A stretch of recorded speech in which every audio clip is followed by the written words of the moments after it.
Welcome back to another episode of Mondays with Mo. Today we are continuing to trek our way through my embarrassing backlog of video games by taking a look at Shadow Warrior 2.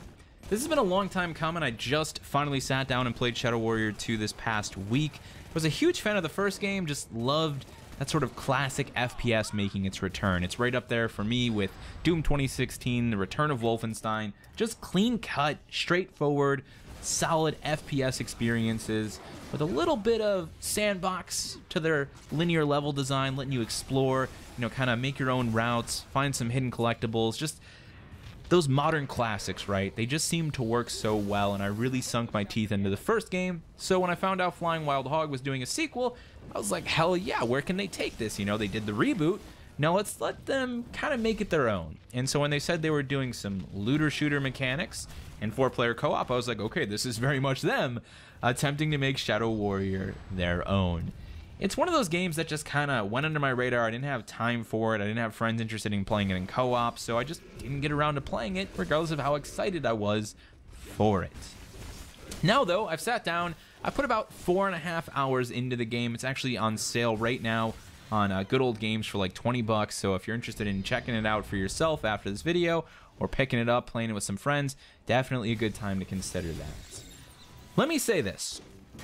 It still does all of the things that the first game did really well. In fact, I think a little bit better. I like the combat here even more than I liked it in the first game. I think the movement system, the direction they pushed that, some of the abilities you get, the sort of ninjutsu stuff is awesome. I really like the direction they went with that. It feels like when you're in the thick of it in combat, cycling through that huge weapon wheel, which is fully customizable. You put the weapons on the wheel that you want, and just going to town, it's like you're directing your own John Woo film in first person. Like, they did a phenomenal job with that. The melee combat, as it's been improved, is some of the best around. Like, it's right up there with like Dying Light's melee. I love it to death. So when you're in the thick of it, this game kicks a ton of ass. The problem I have is that loot experience they brought into the fray to try and deepen the gameplay, to try and add more player choice, to let you socket these gems into the many weapons in your inventory to give them certain abilities, whether it's fire damage or elemental damage in general, or maybe like higher crit chance, maybe you get health regen on a kill. That's where the game actually starts to get bogged down for me, and I think a lot of people like that. They like that added depth, they like those added mechanics, but at the end of the day, what it meant for me was that I was spending more time in the game's main hub, which I really don't find that interesting, managing my inventory, managing these gems, socketing them into the different weapon archetypes, trying to get the maximum damage out of everything, spending more time in the downtime than I was out in the actual missions, killing stuff, where I think the game is at its best, and that uptime. And that, I think, is the big thing here for me. Like, the takeaway for Shadow Warrior 2 is it's a game that I still really enjoy, and in many ways I think it's better than the first game, but it falls short for me on a personal level because I feel like there is a imbalance in uptime versus downtime. And the thing that crushes me the most is that I really want to enjoy this game in single player and not feel like, oh, if I played it in co-op, that downtime would be less frustrating. But that's exactly how these looter shooter experiences come across. I mean, it's almost a part of their design that if you play them with friends, downtime's not as dull. I mean, plain and simple, it's more enjoyable heading back to a hub in a game like Diablo or Borderlands with a group of friends and being able to talk about your recent exploits, your recent adventures, while you deal with the downtime. I know that if I play Shadow Warrior 2 in co-op, it'll be 10 times more enjoyable in those downtime moments, and probably 3 times more enjoyable in combat. Maybe the same amount of enjoyable, because the combat is really freaking good here. I really want to stress that.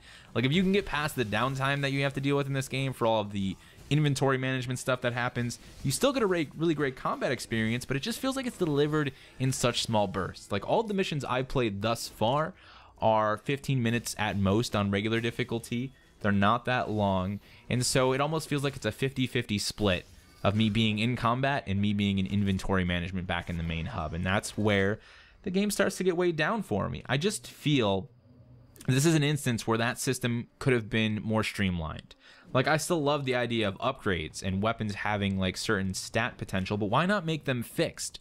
Considering we have these different weapons we're going to be able to unlock in the game, different, types of revolvers, different types of swords, different melee weapons. Why not let each of them have their own separate tree of these abilities? And as you use that weapon in combat, because that's where the game's at its best again, those weapons actually level themselves up and you gain access to those abilities. So maybe I use the chainsaw over one of the single-handed katanas because I like its ability tree. Oh, it's got like fire damage and big crit damage, so I'm going to level up the chainsaw. I think that would also give more purpose behind the individual weapons that I just consider throwaway. Like, there's just certain weapons in the game I don't care about. I don't want to use the nail gun. As funny as it is, not interested in it. I don't actually really like the chainsaw. I'd rather use the swords. So I end up just bailing on certain weapons. And I guess that's kind of the player choice part of the game they wanted to go with. But, you know, again, I just want more. I wanted more streamlining. Me personally, I wanted more streamlining because I wanted to spend 90% of my time in a play session killing stuff, because that's where this game kicks ass. And I guess that was one of those things early on that let me down, was that when I got into combat, I loved it so much more than the first game that it was even more frustrating when I found myself spending so much time in the inventory management menus back in the hub. You know, I'm just one of those individuals. If you give me a sandwich, and this is everything you put on that sandwich because you're telling me this is a sandwich I made for you, I'm not going to start to pull parts off of it and ignore them. I'm going to bite into the whole sandwich. I'm going to let you know what I think of it. And that's how I've been experiencing Shadow Warrior 2, is like, you gave me these systems, it doesn't seem like I can ignore them, and I really don't want to because they're there, but man, they are kind of dragging down the experience for me.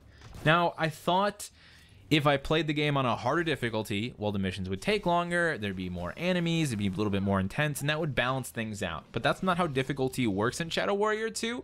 They've actually gone like full-on looter shooter, in that when you increase difficulty, you increase the HP bars of the enemies. They become far more meaty. They become far more bullet spongy, and that's not the experience I want from this style of game. I like the regular difficulty where the enemies have a reasonable amount of health and I can maybe circle strafe an enemy once or twice while swapping weapons and doing some combos to get damage off.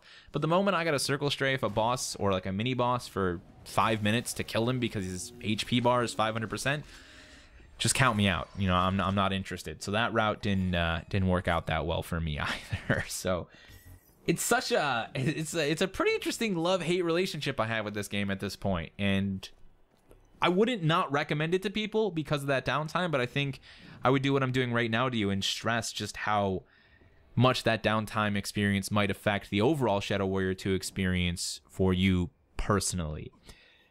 And I think it's actually a really interesting demonstration of how difficult it is to get that right, you know? And for me, from my perspective as someone who just plays these games and doesn't make them, I think the thing that I like most about the way other games handle their uptime versus their downtime is that that downtime typically feels like it's driven by player choice. It is optional. The player decides when to activate downtime. So when I play Diablo, when I play Borderlands, it just feels like there's a larger focus on me being in combat, enjoying combat, and then when I want to take a break and maybe go spend some time, you know, hanging out in the main city of Borderlands 2 or, you know, crafting, dismantling stuff in Diablo 3, it was a choice that I made.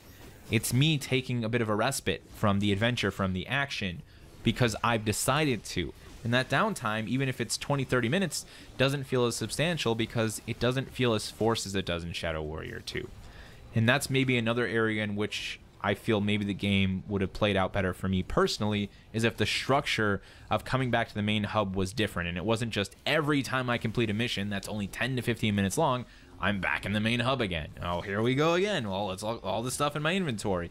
And if you let your inventory just run loose and you're actually in the world killing stuff and collecting those different gems and those different mod slot stuff, you're going to have this huge pile and your inventory just becomes unwielding.